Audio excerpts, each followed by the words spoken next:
show. Come one, come all to learn and grow. Welcome to the Village Talk Show. We discuss what people need to know, empowering them to learn and grow. We discuss what people need to know, empowering them to learn and grow. Give praises to Jehovah, from whom all blessing and knowledge will flow.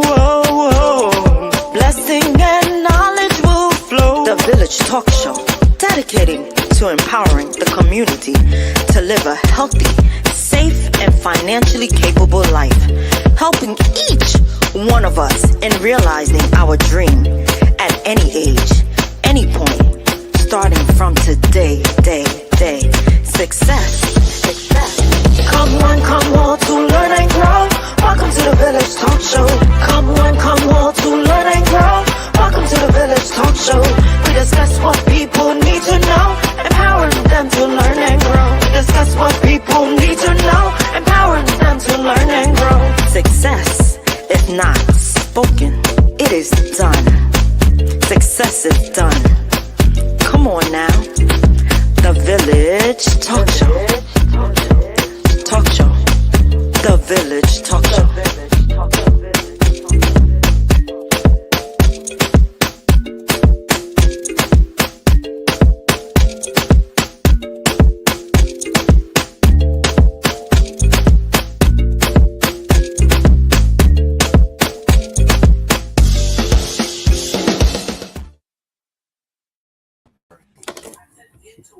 Good evening, good evening. As usual, Joe and Skew. Welcome to the Village. Hey, good evening, everyone. Welcome, and welcome back. It is a beautiful Thursday evening. Tonight, the Knicks is playing, so there's a lot going on. Again, the Knicks is playing tonight, so the Knicks all the way. We're expecting a win tonight. So yes. Thank you for joining us this evening, Andre. Welcome to another week. You know, as I was just listening to the intro for those who are on, that is Dr. Brian, man. That's Joanne singing right there. And I'm listening to it and I'm like, man, just hearing it and hearing how, you know, it's put together. Who was the person who edited the vocals and everything again? His name is Jason Lionheart. He is in Florida.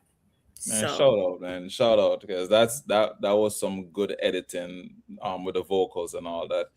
I think I want to recreate the video itself though. Okay.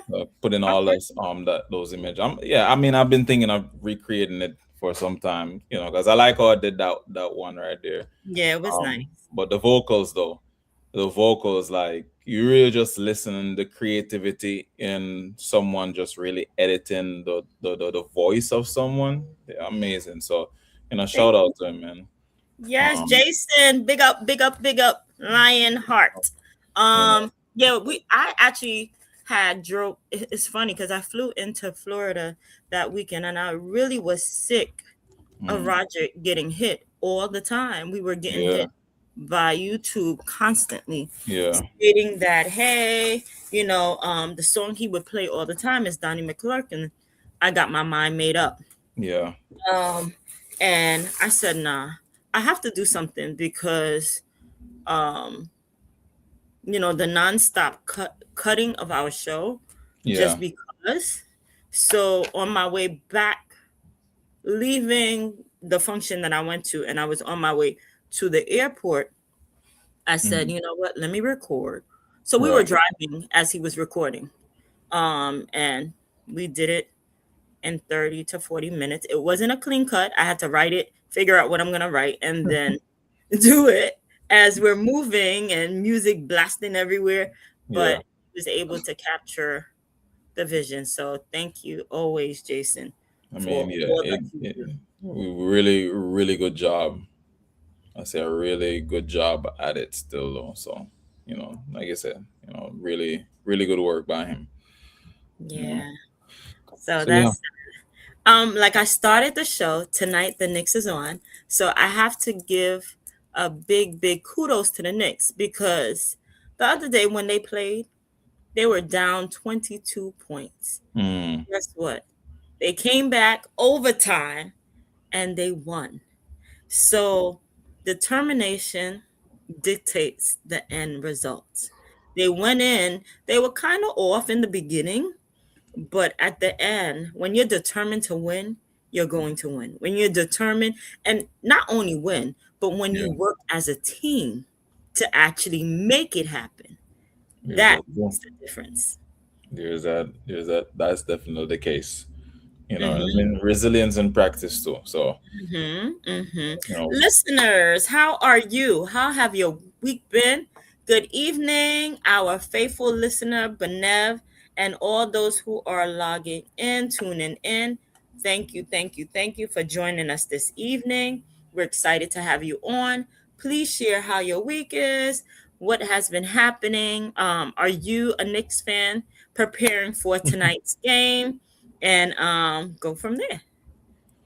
So we're excited. Yeah. You know what I am sad about? I'm well, really, really saddened by the fact that Stephen Colbert is going to be leaving. Tonight is his last show. I right. enjoy this man. I really have been. Many nights when I'm up or whatever, I Mm-hmm. tune in. I enjoy him as a late night talk show host. Mm-hmm. Out of all of them, he's constantly cracking jokes or whatever Mm-hmm. about our president, but not just about president, just overall Yeah. about what's been happening Well, around. you see my point. You just made my point there too. That's what Yeah, I'm but no, no, no, no. saying. It's not. But you know what? It's all of them. David Letterman used to be the same way about George Yeah. W. Bush, and I Yeah. loved it. And I love myself, George W. Bush. Yeah. But it's okay to laugh at yourself. It's okay to crack jokes, and and you're having a good time with it. But here it is: when you get offended over what everybody states, then that's Yeah. the problem. So that's something to it. I don't know if you've seen the Kevin Hart roast.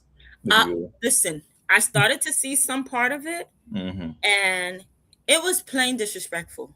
I Mm-hmm. couldn't continue because the thing is, when you're laughing at somebody who commits suicide, there's nothing funny about that. There is nothing funny about someone's spouse committing suicide. I know they said, hey, they spoke in regards to her before cracking the joke. There was nothing about it. There was a lot of racist comments. Mm-hmm. So, I paused it. I was like, nah, I can't watch this no more. Because after a while, it was supposed to be about Kevin Hart in the beginning. Yeah, a couple of jokes or whatever, but it was plain right disrespectful. Why would you want to sit through that? No. Mm-mm. So, because with roast, it's insults, right? And you come and be just like the A worst. punching bag. Yeah. So that's from our perspective, and I can agree too. There's a lot of things I was like, whoa, like Mm-hmm. the disrespect, and the two guys on there, Mm-hmm. they The know that they host. were racist. They know Mhm. they They were said they racist. were told to be racist. That Yeah. part. They were Oh, told to be sexist and racist. yeah. Is that what they think sells? It doesn't. Because the It's thing is, that's the culture that we're in. But guess mhm. what? It's not. For me, But also I'm it's your saying, style. Hmm. from their angle, quote unquote, it's a roast, right? So for us who are passionate about ensuring racism is not a thing that continues, or Hmm. those don't feel the pains of sexism or misogynist or anything like that, of course that we're gonna push back on that. These guys and ladies up there, all their rationale is that it's a roast. We're comedians, and this is how we operate. I didn't agree with a lot of the things that Hmm. was happening up there. I think even Cheryl, she went up there and she came back at them. I think the one person that two people that I really laughed at when they were up there was Cat Williams and The Rock.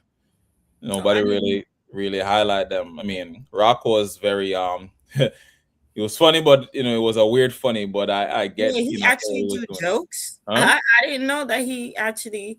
Because he and Kevin Hart are pretty Oh cool yes, friends. on So the. he was able to really crack a lot of it on him. And then you got Cat Williams, who he and Kevin Hart have always had beef. So, he was able to come and speak a lot. And I mean, within jokes, there's truths. So there was, there was those little instances, and at the end, Kevin Hart take over and all. But I think for a lot of what we saw online was the issue with Shane Gillis and what's his name, Hitchcliff. I don't remember his first name. I don't even know who these people are. Who are they? We don't really pay attention to them. I never knew them until I watched that. it. I'm just like, who are they? They're just tasteless. They're hey, they thought a couple of racist crack was gonna land nicely. No, sexist crack is not. It's not. It did land. It did land, but it didn't land the right way. It wasn't going to land the right way. It wasn't meant to land the right way, at least from our perspective or the perspective of those like us. So I mean, there's a plethora of things that continue to happen. I mean, even the joke regarding George Floyd, that was cold. That was like, I don't know if you heard that one. No, I told you I stopped. As soon as it gets to a certain point, it was in the beginning. I was like, no, I can't take any of this stupidity. I love comedy. Let me tell you, I love comedy. You know that. I used to go to comedy clubs every week. I love comedy. But here it is.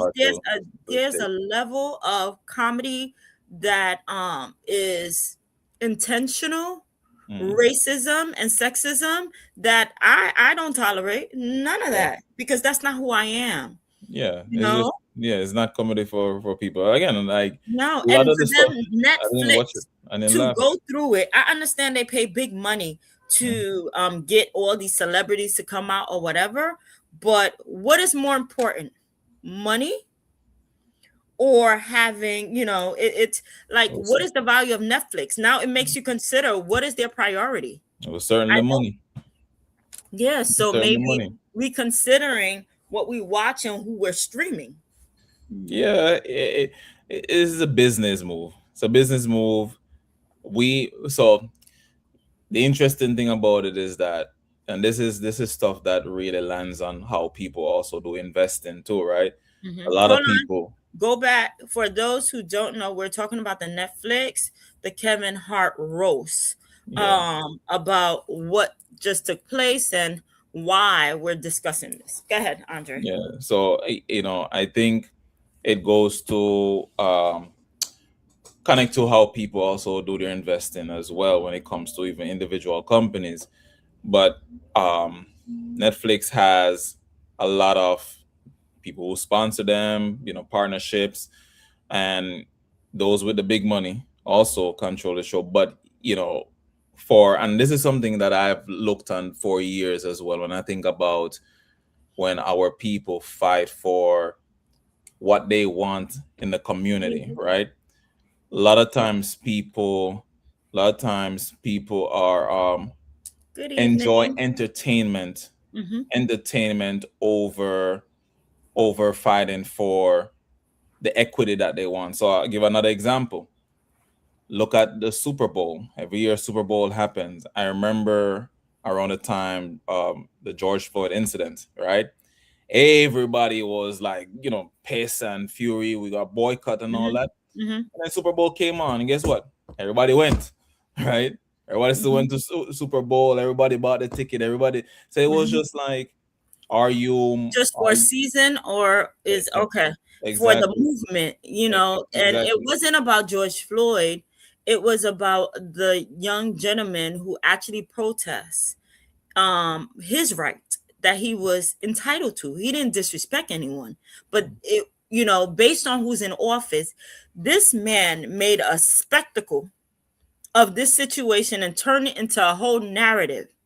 And everyone jumped on board and said, yeah, it's that narrative, which it wasn't. But he stood for what he believed. And you talking Colin Kaepernick? Yeah. And he is no longer a part of NFL. Like you said, a lot of people swore, hey, I'm not going to watch the NFL, blah, blah, blah, because of what they did to him.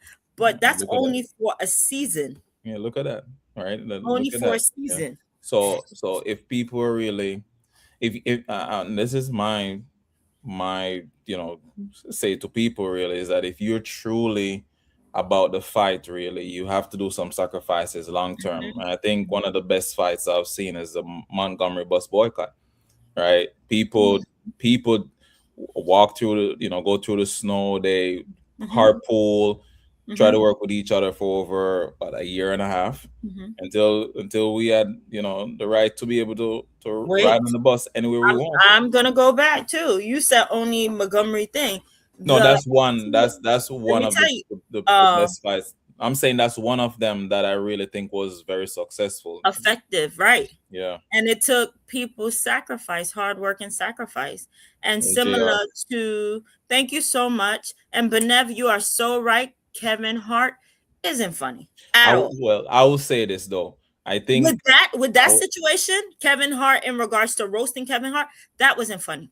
That wasn't, he has his days where he is funny, but that series or whatever it I- is on well, Netflix is not funny. no, I think Kevin Hart had some funny moments at the end, and when Rock was coming at him, I was cracking up a bit. I think even before his last few stand-ups, I think the one where he says "What now?" At that one, I was trying to watch a couple years back, and I was like, "Damn, there's nothing, there's no funny in this." But before that, I would say he had some hilarity to him. So as they grow and branch out, it changes. Mhm. I don't know if I would completely agree that he isn't funny. But But that Kevin Hart roast is not funny. I'm going yeah, to agree with you, mm, Benev. So similar to the was it the LIR protests? They mhm, band together and they protest, right? yeah. And guess what? Change happened. That's what it So is. there You look at there is thing. the protest we had for teachers many moons ago too. So 1970s, and yeah, then now it's illegal for them to protest. But guess what? Sometimes when you stay firm to your belief, you make changes that is necessary yeah, later on. yeah, So, in regards to if people had stuck to their belief to say, hey, we're going to stand with this man 100%, they would have made changes. But it hmm, wasn't about that. It was more about which is your priority. Are you going to vow it what you stand for to say, hey, you know what, people should have a right to protest as they feel, or to say, hey, the game is more important and my team is winning, or whatever. So here it is. there you go. Priorities. There you So go.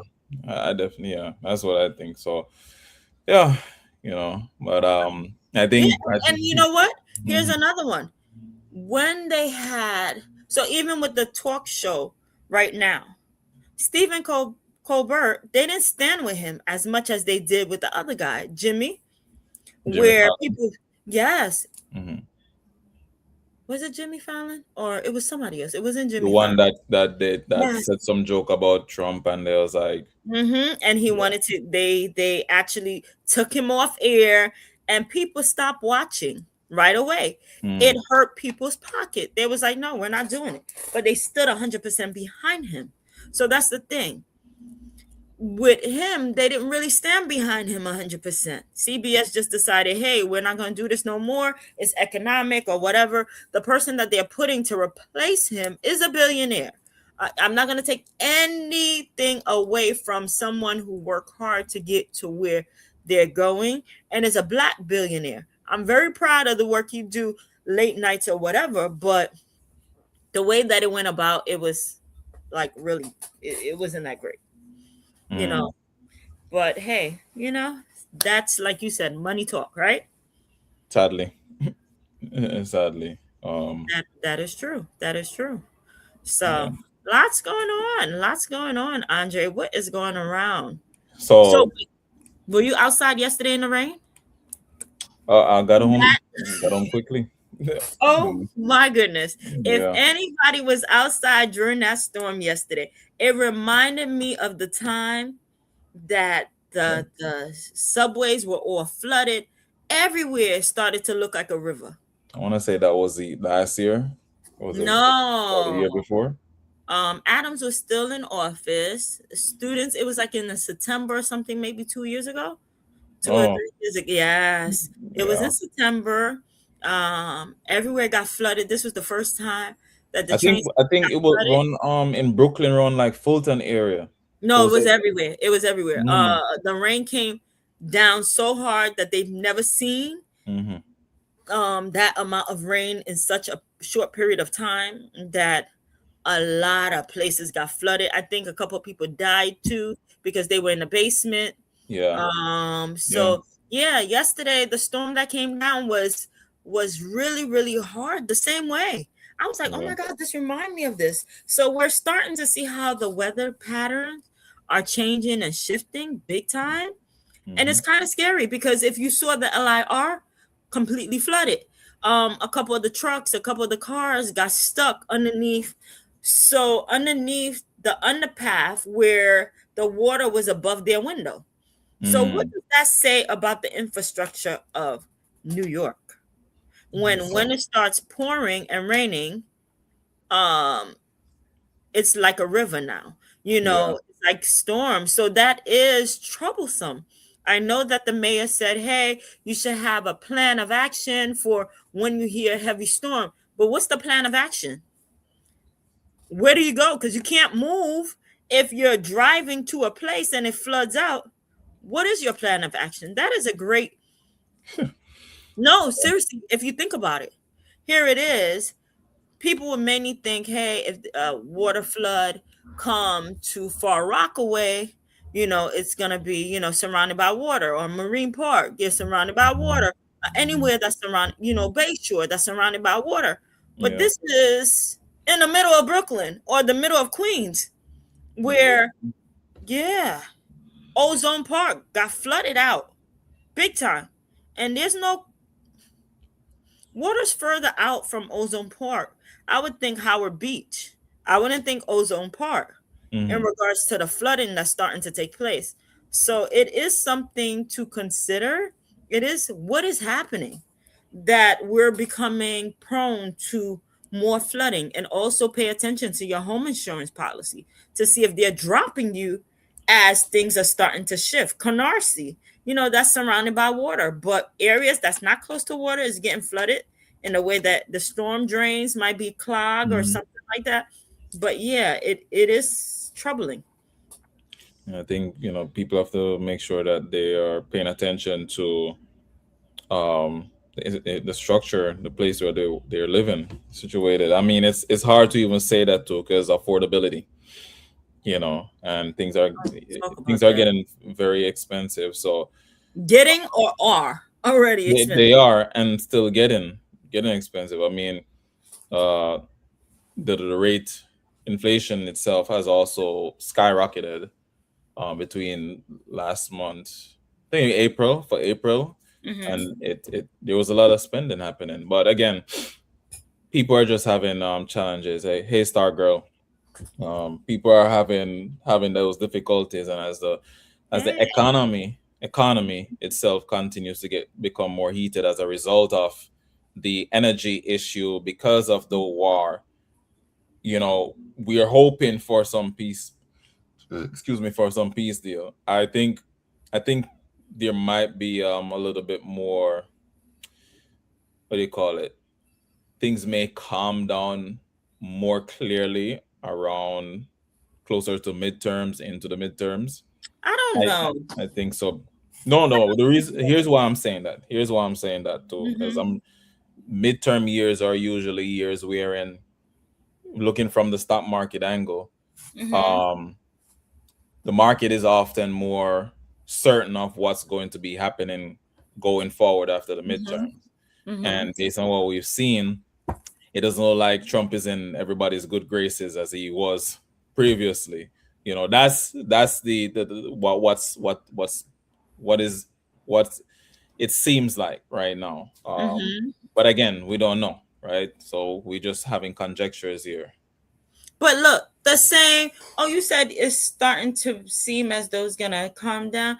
The man is discussing friendly takeover of Cuba. You Yeah. understand? Friendly takeover. What is friendly? What is so friendly about taking over the place? I don't understand. He starts something, walk away, and then start something else, walk away and say, yeah, I'm gonna go over there. I'm just gonna start all over. Yeah.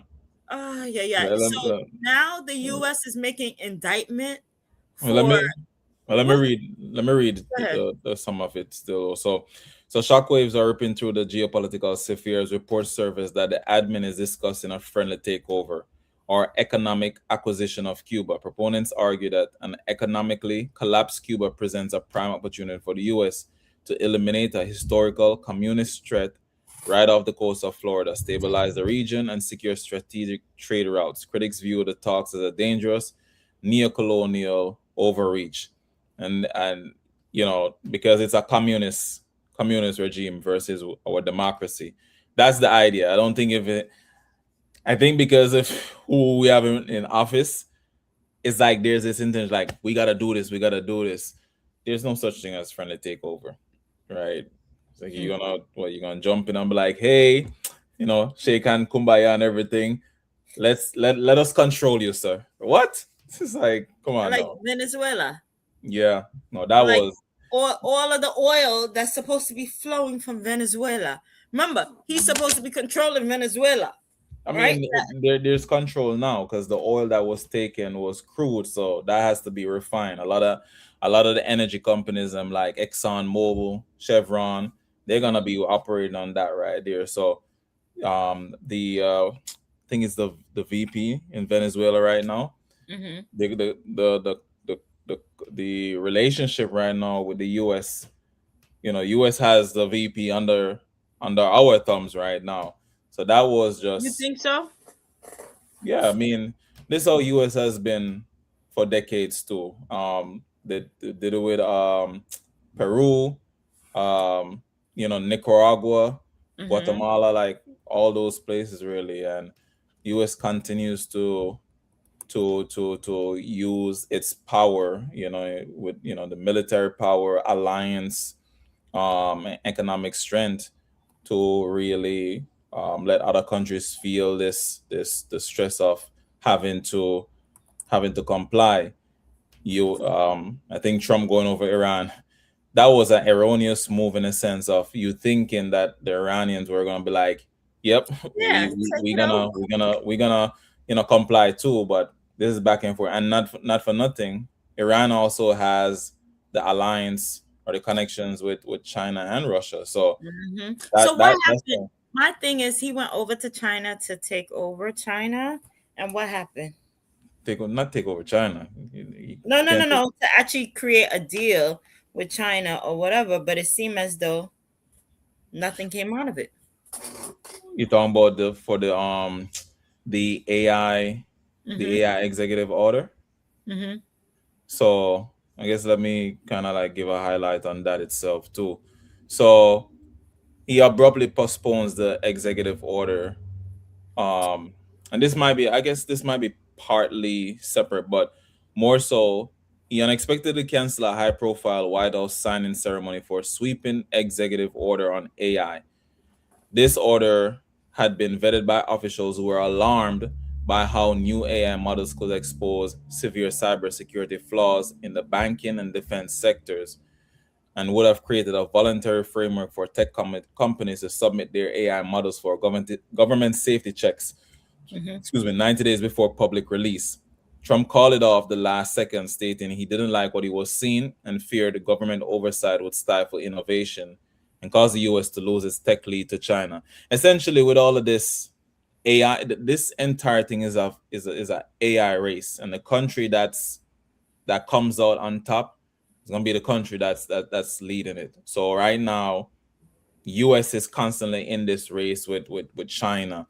Who's going to be at the top, and so I guess what Trump was saying is like, yo, if we are trying to have so much oversight in what these companies can do, we might Mm-hmm. limit what they can do. And if we end up limit them, China might say, well, we ain't limiting our companies, we about to take over. And so in the end, really, from for our benefit, not from like a political standpoint, but from an economic standpoint, Mm-hmm. we would want our country to win this race, A right? race to the top. Yes, AI. so So the downside of that double-edged sword, because there's a lot of turmoil that's gonna come with it. I mean, look at what's happening in the education sector.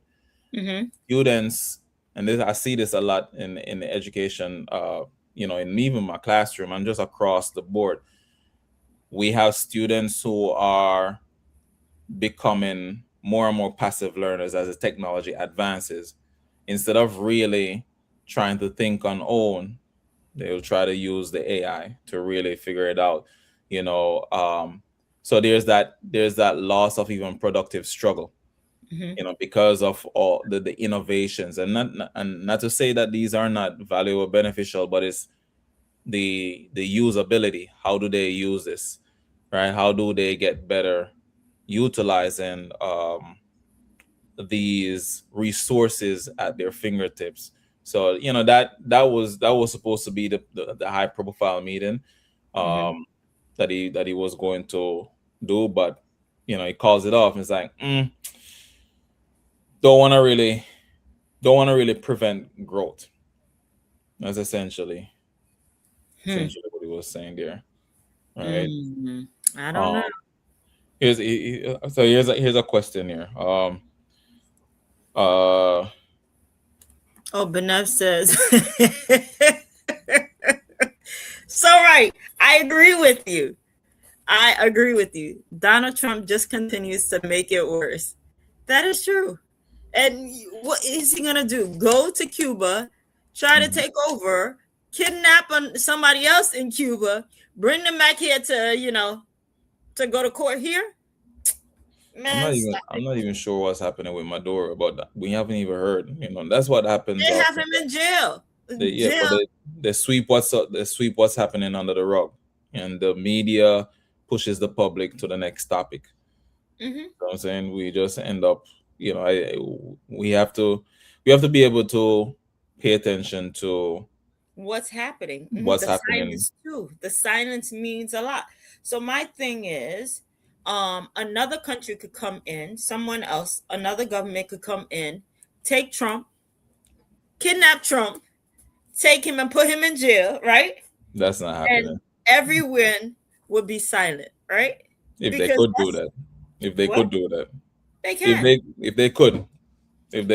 So they can. No, not with the military force and alliance force that US have. And if another country was supposed to come and do that right now, this would immediate possibly the World War III there. Like, look at where we're attacking. We're all the way in the east at the Strait of Hormuz, in Iran, and Iran means of attack has been either I'm gonna attack your allies around here, right, or I'm gonna be or they're threatening to attack. They're not saying I'm gonna come over all the way over there to the US and try to take your president. But here's the thing: when you spread the military so thin, some in Venezuela, some over here, some over there, you're setting yourself up. You have a large military. The only way you can do the spreading is if you have a large amount of force. China does that too. Having eyes all over. So even Israel, as much as I question that relationship and all that, but Israel is the eagle eyes for US in the Middle East. That's why they still have them as a partner. It's like, despite what all that Israel do, you keep them as their partner so they can look all over the place for you, but they are also causing problems. So I think it's just a continuous danger. I'm still curious, what are you curious about? of who the potential runner-ups would be for 2028 presidency. I'm just always looking ahead, like, who are they gonna choose? Because I think even as I become more, I guess, more versed or knowledgeable on this stuff, I'm always like, I want to look ahead. I want to see who they're looking to have run for the party. What supports. And I think that's what a lot of scholars be doing too when those in the political space. So don't think I'm so versed in the political space, but it's it's curious, interesting in that sense. So I don't know. I'm not excited about the whole. I know June 23rd is election. Ladies and gentlemen, June 23rd, go out and vote. I'm starting to tell you now, it's a month away. Go out and vote. So who's running? We got to get some of the people running. Yeah. We do have to get some of the people running. Well, there's a lot. We start really getting them. Come on. Yeah, there's a lot of them.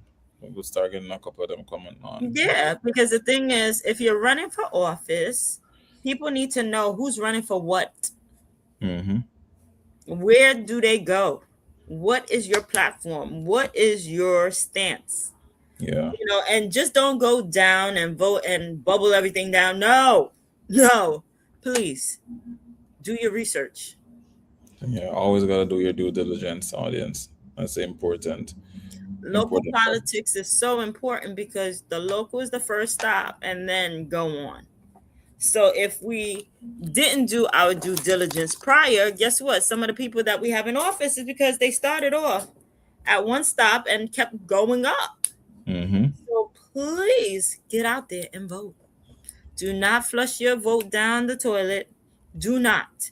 Because people sacrifice. No, seriously, people died for people to be able to vote and have a voice. And more each day, they're trying to silence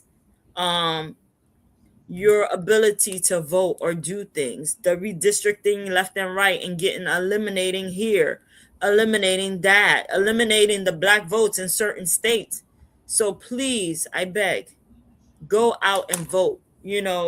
Alabama, back and forth, they're protesting. I feel like we're in the 1960s all over again. Really? Yeah, because some of the rights that they had prior, when I think of down south, that's why I'm not too crazy about living down south, because the freedom that people have up north is great. Where down south, you still see, well, up here you still see it too. You'll see Ku Klux Klan things that you saw in the 1960s. Oh, nowadays is the type of climate that people will just tell you, hey, whatever. It was subtle before racism, but it's blatant in your face now. There's no more subtleness. There's no more hiding it. I am who I am. I can't stand black folks. I can't stand this. They'll come out and say it. There's no more sense of hiding who you are, if you're racist, if you're sexist, if whatever you are, the isms. It's no more, hey, I am what I am, and you just got to deal with it. That is the culture we're living in right now. That's the problem. I do imagine that it possibly was worse back in the 60s. I don't know if I never was in there though, so I don't know. I wouldn't necessarily equate now. I wasn't born. We weren't born during that time, but the thing is, the way that we're so many, I feel like every step forward is going backwards and reversing certain things. Like, for example, hey, these January 6th group of people who decided they're going to go in the Capitol. They're going to break things. They're going to attack. They're going to do things because they didn't want Biden to take over. They didn't believe the election happened, blah, blah, blah. So now they commit a crime, and now it's bizarre. The president of the United States, who is in charge of the Department of Justice, who is in charge of the IRS, who is in charge of all this, sue the IRS because they released his taxes that he never paid taxes. Okay, great. We know that. All right. So now he's suing them, and they decide, hey, we're going to pay money out from IRS money to the people who were victims. They were victims. They were innocent. They didn't do anything wrong. They were just protesting peacefully. We owe them money. We owe them billions of dollars, millions of dollars. They were protesting, peaceful protest. What type of cockamamie crap is that? And people who actually wanted to keep their job couldn't keep their job because they decide, oh no, we're gonna save money by eliminating these roles. But criminals that's been convicted, that's been found guilty, we got to pay them. That makes sense. Yeah. It's a sad state of the world, the country, a system that is constantly manipulated. And so, how do you survive, thrive, or work in such a system? How do you operate in it? I do think, going back to the comparison, I feel like if I was in the 60s, I would have a harder time. Right? I don't think I would be doing the show like this. I don't think I would be in the classroom, in education how I am. Probably doing more protests, a lot more protests itself. Probably be out on the road really trying to fight for the rights. Um, I think it may feel that way, like we're in the 60s, because of what we see. Like we're able to see some of these things on media. And so when we're doing our like studies or looking back, and we might do some reading, it looks very similar. But experiencing it, the looking similar and experiencing pretty different. Probably if we talk to someone who was born that period too. If we have any listeners who was alive during the 1960s, who were part of the protesting, part of what was transpiring during the time of full-blown racism, full-blown separation, still with the Negro sign and the color sign and things like that, please let us know, because here it is. There's some parts that's when you look at history, there's some parts that's repeating itself in a different form. There are a lot of similarities. That's why they work hard to eliminate history so that you don't compare the two. That's why they try to silence the history or try to erase, but you can't erase what happened. There you go. So I know that some young folks in Florida decide, hey, on Saturdays and Fridays and certain days of the weekends, they're going out to learn Black history because that was eliminated out of their textbook in schools and things like that. So it is amazing how, hey, only one type of history should be taught. What is that? So I appreciate, people can talk all they want, but there is a safety net in living in New York and certain, like Boston and certain other places that will fight for, hey, we're going to continue to leave things as is, where people can actually make a decision on their own and instead of being a follower. Does that make sense? I guess so. They're making a decision on their own instead of being a follower. Political decision that impacts so many. Because the thing is, when they started to do the whole textbook thing, remember they eliminated certain textbooks are banned from the library. Even in, I think, some of our libraries have been, banned some books as well. Some books that you grew up, novels that you grew up reading about. So it is something. It is something. Yeah, the one book I think is valuable to still even do reading on today's Malcolm X's autobiography. And when I get a chance to that, I read it with the students.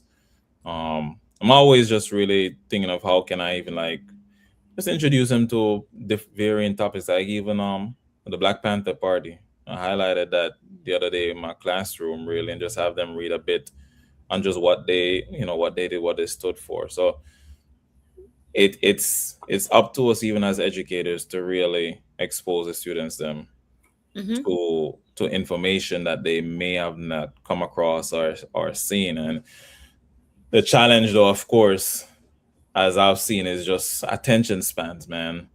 Mm-hmm. Like, I remember when I was in my program, and you know, we would have the conversation would be like middle schoolers, 5 minutes, yeah, but 5 minutes, and then have them, do some sort of work, on a lecture or try to teach something for more than 5 minutes. Right now, it's not even a minute. You you talking for longer than a minute, and you already losing focus. So it's like you have to be moving fast. I got frustrated the other day with my students, and I'm like, yo, y'all attention span is so short, man. And then no, this is you can joke with your kids at the time. And so I was like, I need to. Oh, hold on a second. Hello, it says hi from a member of MMAC. Thank you for joining us this evening. Thank you for tuning in. I said to them, I need to find out, a creature that has the shortest attention span in the world. And I quickly Google search with them up there, and and it says a fruit fly has an attention span less than 3 seconds. And I'm like, y'all, this is what y'all are like right now. And we just all just started laughing throughout the class because it's understandable, it's understandable of what's being faced here. And so I think this is something that you come across with middle schoolers, the high energy, the puberty, going through all these hormonal changes. It's like, man, so it's fun to just really kind of like look at, realize how they are in that sense, and then really just like come back to task. And the important thing is that students just have to know purpose. Why, what's the purpose of this, and how do we? I don't think it's only middle school people. I think college students are the same. I mean, because it's happening. It's happening as we, we college go forward in the system. So that's but yeah, it's something that people constantly face. Yeah. You saw the text? Yeah. I sent it to him. Yeah. I sent it to him. So it is true. It is true. A lot. I think overall. So here's something in relation to that itself regarding like attention spans, but just more so the educational aspect, right? So as of this year, really, as the school year progressed, AI, and we spoke about AI a lot. It has officially transitioned from just an experimental novelty to a foundational classroom tool. And even in my the PBL project, some of the students are choosing to create an app. So they have to know how to create instructions, so that way they can have the AI that they might use to kind of create how the product might look for them. And so you got school district nationwide who are trying to implement AI powered instructional systems to combat historic teacher shortages and burnout. You got reports showing massive gap in teacher training and major data privacy gridlocks among legal and IT departments. So here is a question, right? If AI tools are effectively doing the work of grading, doing the work of lesson planning and tutoring, why do you need teachers? There's that question itself, right? And a student asked me in conversation the other day, because we had career day, and so I was like, okay, y'all write 2 questions and prepare for when they come in, right? And one of them asked me if I think AI will take over my job. I'm like, nope, it ain't going, because imagine you have a robot in the classroom, and I say you turn your head, the robot turn his head, and a student is gonna just throw some.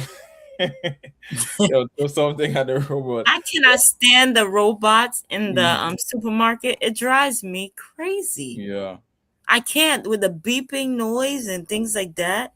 It's just like unreal. Yeah, I see that more so real in Stop and Shop. That's the only place I see that one, really, in Stop and Shop. It drives me crazy. Hey, John. What's up, crew? What's going on? Sorry about late. My daughter had a concert tonight. I had to attend. That's Oh, that's fine. awesome. How Her was, last concert. Her last concert. All right now. how was that? It was excellent, man. Excellent, excellent. She did the solo. Was excellent. The violin. She plays the violin. Oh. Oh, nice. Yeah, I miss those days. I miss those days. I still have the videos of the violin and the cello. My kids don't want to play no more, especially Yeah, Sade.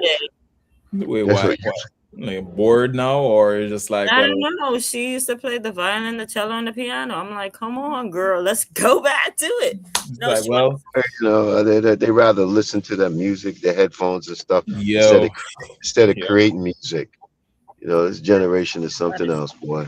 yeah, Oh, being the Neff says spectators the over AI creators. stuff is poisoning people's mind. Yeah, but you know what? You can make music through AI too. That's also Spotify got in trouble for that because they were having just AI music on their platform, and there was an instance wherein a band, I believe, had some music on there, and people were enjoying it until they start realizing like this was an AI created band and music. People didn't really like Right. that so much, you know. Ben, what have you been seeing as related to your comment about it poisoning people's minds? So this morning I heard Barnes and Noble state that they're gonna start selling books that's made by AI. The only thing is like that they mention is when people start generating these AI books or music, they hope that it doesn't pick up somebody else's music and book and try to pass it off as their own. Oh, That's the only thing. It has that happened. That happened too. Another instant too. Because I was watching I don't remember the video name, but there's this girl who she sings, and she says she posts her music on YouTube, and someone utilized AI to use her voice, create the music, and publish the music also on YouTube, and then send her copyright strikes. And now now this channel now is really using her voice with the songs as if it's its own songs, and you know she having challenges. It's not like a large creator in a sense. copywritten her voice. Yeah. Oh, that's So crazy. I mean, you know, there's a lot of regulations that need, and it goes back to something I will mention earlier, wherein Trump canceling this executive meeting to not want to put limitations on companies' AI models, and so should there be limitations on company AI models, or should we not have limitations because we want to make sure that we are winning this AI race against China and other large economic countries with large economies? Like, should there be limitations or not? You know, it's going to come back to what we used to be. Is this real or is it Memorex? You say that again? Is it real or is it Memorex? Remember those advertisements back in the day? Well, I'm young. I don't mean in a bad way, but I don't think I was at that age where I saw that. I would like, tell me about that. Is it real or Memorex? Was it real or Memorex? Was it, was it real? Was it actually real, or was it created or something, or imitation? Oh, well, I mean that's likely what it would definitely. You're too young to remember that, Andre. That's what I was saying. That's what I said, Joe. No, you can remember that too, Doc. Don't be trying to Doc sit up there like, oh, I don't know nothing about it. You know something about it, Doc. What year was that created? I don't know what year that. You don't remember, Doc? No. Okay. Oh man. But no, like it's gonna come to a point where you're asking yourself what's real or what's fake. Like, so Meta AI, right? I was trying to utilize. Well, you just lost that big case. Whatchamacallit just lost that big case. Elon Musk. Against what's his name? Sam Altman. Yep. Yes, I'm happy that he did. Wow. I am happy that he did. But now he's gonna go public with his company. Elon Musk, he Oh said. yeah, and that's gonna be one of, if not the largest IPO. Like That's what they're people are saying. gearing up for it really. And not for nothing too. I don't know, with OpenAI ChatGPT, Mhm. it was a not for profit at first, and Yes, that's now what it's he a said. for profit, right? That's what he Because was. He And I took it think to that's what he said. He court. said it was supposed to be a Nah. non-for-profit, and then it created to a for-profit. Yeah. and it's burning through money. They're burning through money, man. Who's And burning through money? OpenAI, OpenAI is burning through money, really. yeah, because so up billions upon billions of dollars is what they have utilized, but that's like from loans and so on. And so for them to Talking the about non-for-profits. Talking about non-for-profits. You see what they gave the woman Amy Bach, the Minnesota, who was in that feeding that feeding the children, a non-for-profit in Minnesota. The No. judge gave her 41 years. Oh, What 41 did she years. do? What did she do? That was the massive $250 million worth of fraud in the food program in Minnesota, which involved a lot of Somalians and in Minnesota, feeding children or something like that, the non-for-profit, and the money that was pilfered from there was millions and millions of dollars, $250 million. And they didn't Mhm. really use the money. They didn't feed anybody, right? They didn't, yeah, that's what they're saying. They didn't feed Oh, the targeted audience, the children and stuff like that. They gave Mm. her 41 years. yeah, She was the CEO of look at that. the non-for-profit. So And with And that's non-for-profits, when you're getting, and one thing these non-for-profits, you got to understand, when you're getting money from compliance officers are so important. Compliance officers for these non-profits are so important. So you stay within the boundaries of the guidelines of the federal government and IRS, and this is where so many non-for-profits is such a slippery slope because they don't have these compliance officers or audits to making sure they stay within the realm and these people are receiving their resources. wow. Gave her 41 years. She's 45 years old. They gave her 41 years. And she will still be required to pay about $5.2 million in restitution. Mm. $250 million in restitution. Oh, really? Damn, Yes. he said there's more than what I'm seeing here then. But oh yeah, I see it. Oh man. Yeah, man. I see her in the, let me see. Bach is pictured with one of the luxury cars presented as government evidence in a Minnesota fraud trials. And that That's why luxury they car. came hard on Minnesota. They were saying that they were doing all types of fraud. Definitely. Yes, Wow. definitely. And they blamed the governor for it. How do A you lot blame of it, the yeah. governor for it? I guess he's talking about the agencies and not really following Doing up or their due diligence. Mhm. doing their due diligence. Mm, But And a lot of these every not-for-profits, state has that. A lot of every states. state, that's why it's important, especially those in our minority communities have these non-for-profits. You have these compliance officers, just like the issue now involving the councilwoman and her sister and a couple of other individuals regarding Bragg's, a non-for-profit organization that provided certain mountain services to the communities. And the issue, once again, it goes to if you had a compliance officer looking to make sure that the money that is being given to these organizations are spent appropriately, you can avoid some of these scandals such as this, what's going on. Mm. wow. No, it's a shame because then it negatively impacts basically everybody else stereotypes non-for-profits, like I'm giving you money and you're not utilizing the way it should be utilized.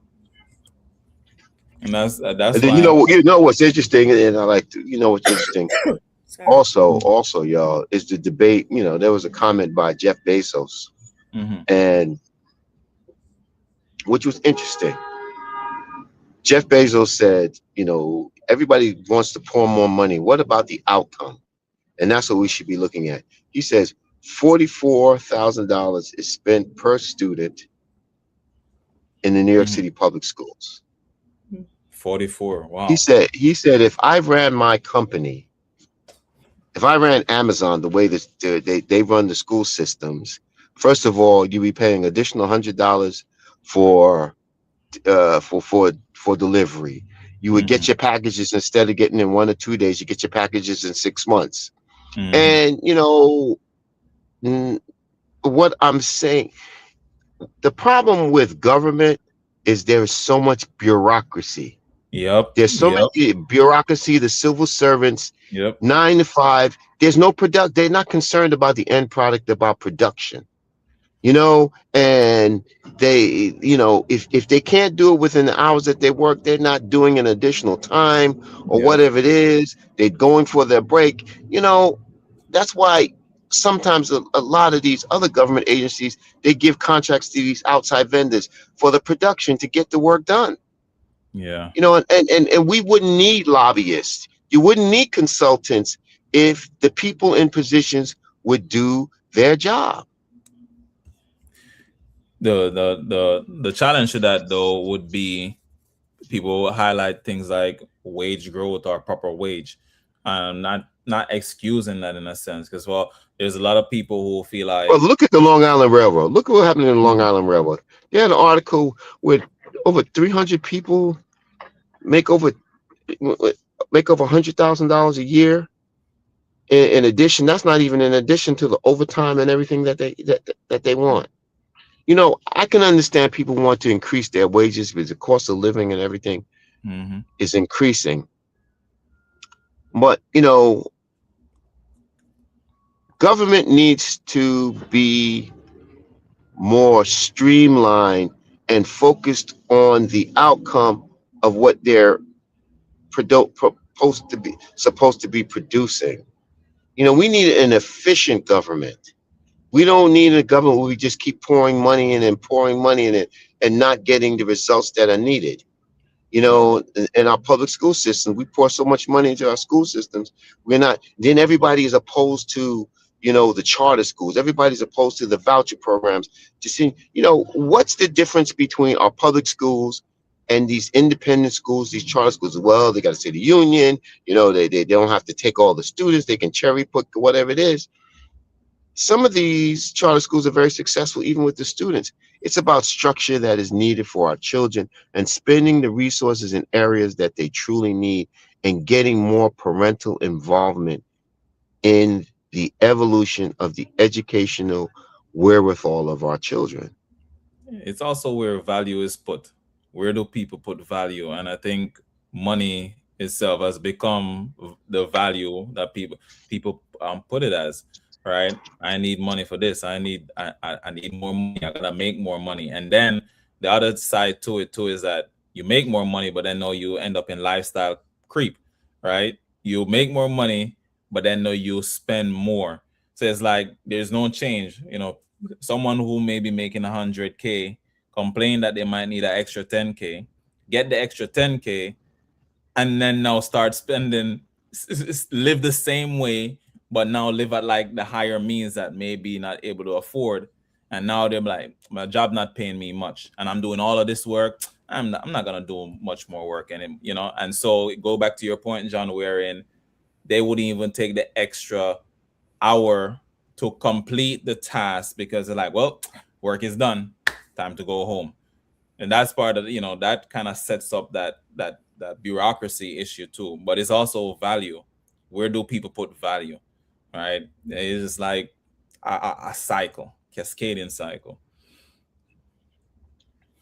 and it's just overloading our system, and it's just private versus public schools and making sure they get the resources. But how are those resources how are those resources being spent in the public school systems? Making our children get the benefit of it. It's just like, from what I hear now, is they're moving towards trying to get rid of the regents in schools. And why is that? When I heard that too, I was like, bro, apparently they're going to be doing something that says that portrait of a graduate. There's like 5 or 6 key things that students would have to be able to do, and create like a capstone project requirement for graduation requirement. And I think I do think still think the Regents has value in what it's supposed to do. Nothing wrong with the project. You could have the project just the same, because it's still gonna compel students to really think at a larger, efficient, quality capacity, right? How do we identify an issue and solve that issue, with deep, in-depth research, and really just kind of like come up with ideas of how to really solve it, right? Understanding the financial aspect, the collaborative aspect of it. But I was really surprised, because if you get rid of the Regents, there's a standard of practice. How do we check? So that's my point. You got to get rid of the Regents. What about then? Next thing you know, the what is it? AP classes, the advanced placement classes that they have, and all these factor these things into getting into the colleges. But you know what? I don't think a person's intellect should not be measured by taking exams. I think that we provide them the foundation and the skills, and it needs to be real world situations they presented with. Doing a paper or doing a research paper that requires independent thought. It requires you to open up your mind. You know what I'm saying? So with this getting rid of with this, go ahead.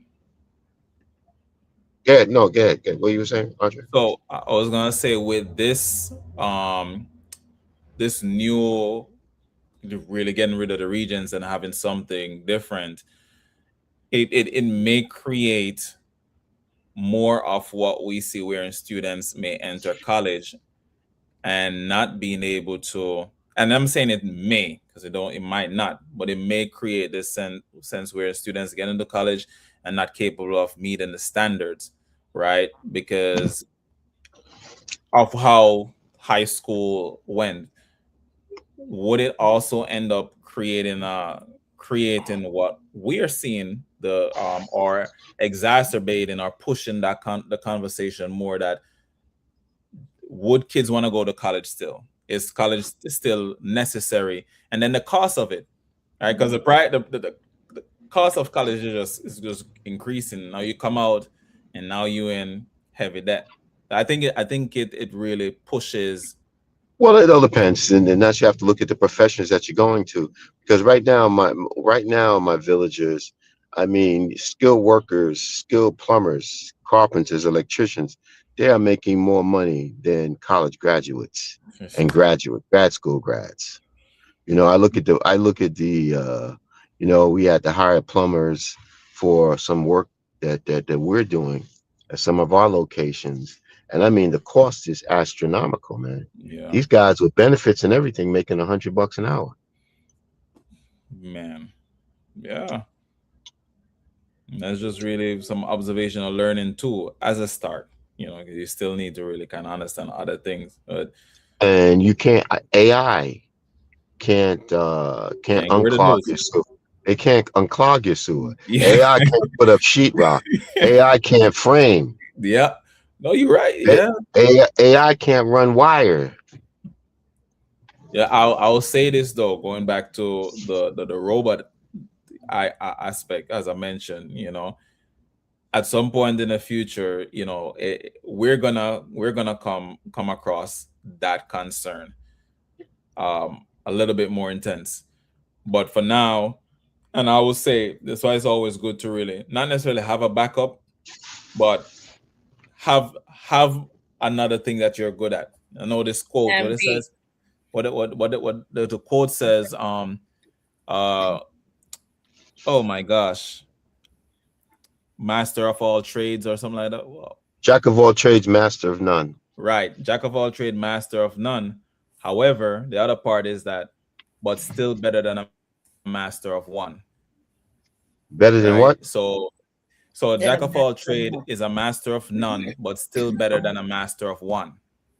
Mm-hmm. Right? Because now you know like three other things, so you may be able to fall back on the other two. So it's just important, knowing multiple, still good at one of them, still good at one. So I think people have to keep that part in mind. Mm. Benev said his kids went to private school and he see a big difference in the public school system. It's ran poorly. You know what, and I agree with him. I look at my daughters, and they have gone to private schools. They started out in daycare, then um, um, they went to religious schools, and then they went to a private school. And I see the level of learning, Hmm. the commitment that the commitment that is from the teachers and all the ancillary support staff that is around them.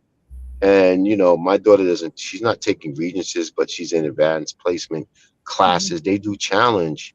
They Hmm. challenge their students. They give them projects, you know, and make them do presentations. And they Hmm. challenge these kids. They challenge their thoughts to push them. Yep. You So I know, think it's what school too. It's not every school that's put into the same category. Right. Period. So, for example, my daughter's school is amazing. So some of the work that she's doing are on the professional level. Period. Some of the work that these kids, like you said, they challenge them. Some of the some of the work that they're doing, actually professionals come to see some of the craft that these kids put together. So it's to another level where it's quality for the workplace, or quality, not the workplace, but just quality for selling, quality. And I'm referring to, because my daughter's in fashion, quality in regards to, hey, they're making bridal clothes that people are getting into. They're making garments that, hey, you actually would purchase in the store, or but they're Doc, that's making a skill. someone. That's a Yeah. skill. That's a skill that they have. That's Yeah, a but skill that they have. to get to that level, they push them in order to get to that level. That's a skill, yes. But then in order for them to get to that requires a whole lot of other things to make sure that you That requires a lot of ingenuity. That requires a lot of imagination. That it requires to have vision, to be creative, to look at calculation, something, to look at calculation it. that's on Right. point too. You have to do your research. You have Mhm, to calculate correctly. You have to mhm. measure correctly. You got to know math. You got to do all the different functions. And if you're mixing things together, guess what?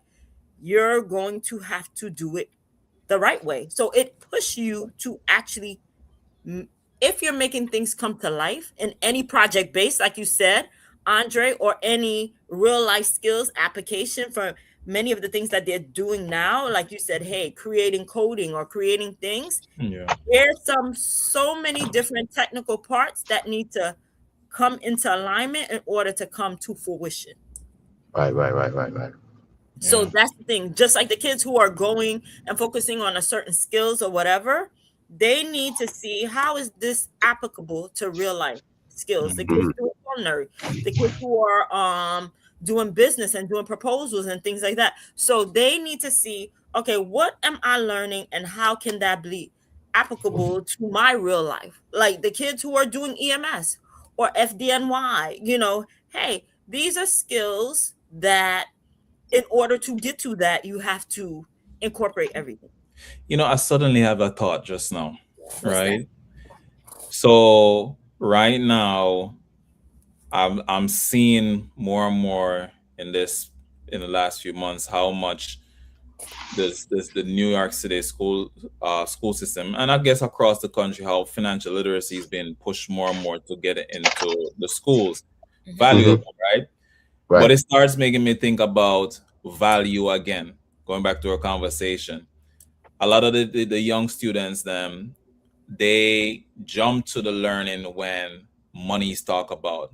If you say, hey, do you want to make money? You see a lot of hands go up in the air. And so I can see wherein teaching now becomes, you have to make sure you preface that this is going to make you money, or some way, whether implicitly, however it might be done, and the kids then will engage with it. But the thought is like a concern. Could this be a way wherein we end up inadvertently or indirectly push the idea more that value is in money? It's just a thought that I just had right there, because Andre, if you look at it, everything value is in money. They see money. They see. They go on Instagram. I mean, they see it right before their eyes. They go on Instagrams. The lust to be like this person, to replicate, to have this, and to have these material things. It shows you that you're being successful. It's the mindset it's the mindset and what's given off and what they think are measures of success. And that's what I'm saying, really. Like, it's just the concern itself. Could we inadvertently do that? And this is where we have to make sure that we don't only highlight that, like the money aspect. It's money, right? Because you have to find value. Like, hey, you want to help your community? You also have to need the resources, such as money, is going to be beneficial. But at the forefront, I want to help my community. I want to build. I want to help my family. I want to help. So you know what? I know that a lot of schools are aiming towards doing something in regards to community building or community like investment.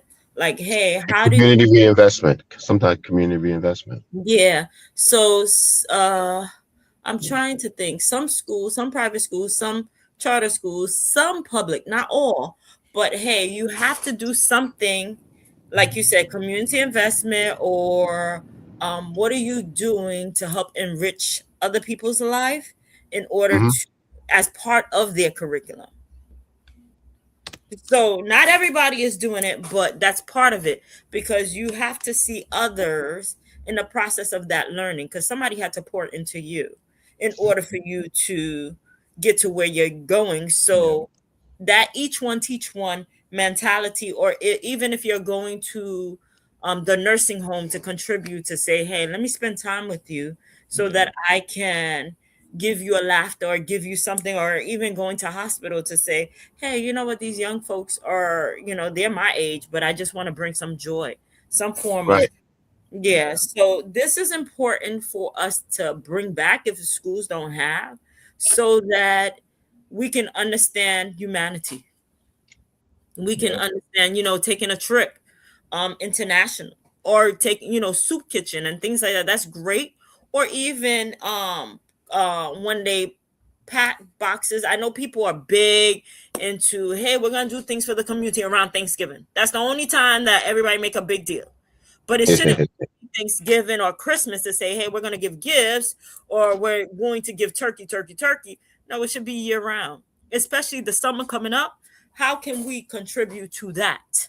The kids are out, they have nothing to do.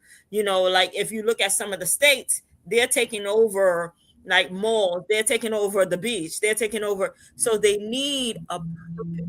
They need something that's purposeful in order to accomplish. Maybe they get credit for doing, nonprofit things or some volunteer things or whatever. Maybe, hey, they can get a reward. I know that there was a gentleman that was on the news a couple months back, but he used it as, hey, if you get good grades, you get something back. Like he's a bodega guy, trying to think if it was the Bronx or whatever. But as long as you bring your report card and you pass all your classes, they give you $100. Oh, reward, yeah. That's nice. Yeah. Right. So there was a guy like that. He's very, very popular. I think it's in the Bronx, that you have to show your report card. And he said he started off by making sure that, hey, you show your report card that you're doing good, you could get something from the store. But then he realized, hey, kids want money, $50, $100 or whatever. You show your report card. So now it became an initiative where the kids were like, yo, you gonna see my report card, all 100, all, I passed all my classes, show me this and you get that. And that's Incentive. I think that's incentivize. I think that's a good incentive, really, because it just for the reasons that you just explained, because especially if they're getting it, there's going to be that push behind them really getting the work done, and it's an extrinsic reward. Eventually you can wean them off of it, or if they have somewhere to go, hey, you know what, for like the younger ones, hey, you know what, you score 100%, you get your David Buster's card, you could go and play, or you go to movies. If the goal was, you know what, I'll go to the movies if my report cards are 100%. So something to work towards at the end. So that's community relations. That's community building. That's investing in your community. Yeah. That's not even his store. He's just a worker there that created that. So it would be nice to see more and more organization or more and more business invest that way. Or, hey, you know what, I see a report card or whatever. Would you like to work on, do an internship? Maybe I can pay you such and such. You understand? So something along that line. Right. The next time we have one of the politicians come on, could ask and see how that could happen, really, because it would definitely do a lot. It would definitely do a lot, man. And it would try to, the whole stealing or the whole, hey, I'm gonna do this or whatever, or hey, something to work for in a positive way, and try to wean people off or turn them away from that negative, avoid getting caught for doing anything illegal because you're working towards this. Leveraging the community, leveraging the stores around the community, or whatever it is around the community, leveraging that, because and it's like my store here, I can help all the students. Of course, the stores, and they're gonna want something in return. It's but it's something publicity. Like publicity is one. exactly. Yeah, publicity. Let me tell you something. My daughter, they went to school downtown Brooklyn, right? And there's a store, a deli store that's right there on the corner of the block of the school, next block of the school. These guys know the names of the students that come in and out this store, know who's graduating, know how they're doing in school. And I mean, it's just amazing. Who graduated. There was how's your daughter? How's such and such doing? They always follow. They stop by to say hello. This is like community, like you talk about community building, being invested in our students. Knowing these stores that they frequent, they know who these kids are. They can speak to them, say, hey, how you doing? Saying to have some sort of rapport with them. Yep. And engage them. Yeah. And it's not only stores. I push people for that. Several years ago, I said the same thing. If you live or if you have your business across the street from the school, create some form of partnership with them. Hey, create an after school program so that the kids could come and work, especially if you have a high school there. So some form of connection. If you are a church, find a way to get the young people involved. Create something so that they are there. They're in a safe haven. It doesn't have to be the members of your church.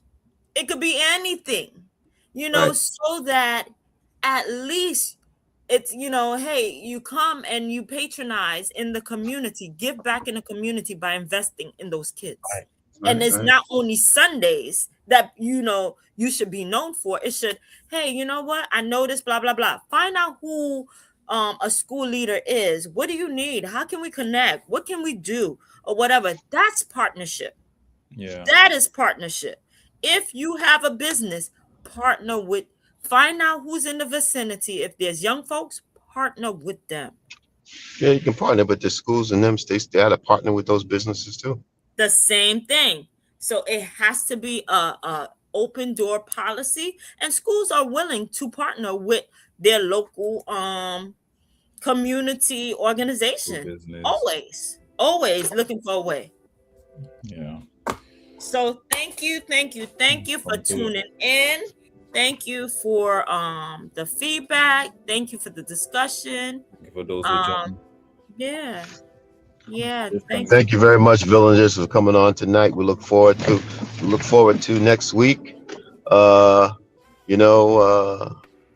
We need a politician on so we can continue our conversation on how can we build that community. Dr. Bryant, we can need to reach out. So since you want a politician, I'm quite sure you can go find one. Yeah. Oh, you know what, John? And it's election year too. The primaries 23rd, June 23rd. Come on now. So I'm quite sure. Let's pull our heads together and invite a couple of elected officials again. All right. Yep. All right, my villagers. Thank you again for tuning into the village. Andre? This is where oh man. We are dedicated to helping the community to make sure that we live a safe, healthy, and financially capable life, helping each one of us in reaching our goals. Success is not just spoken, it is done. Hey, go Knicks tonight. Yeah. All right, Doc. Yeah. All right, my family. Peace out. Bless. God bless. Bye.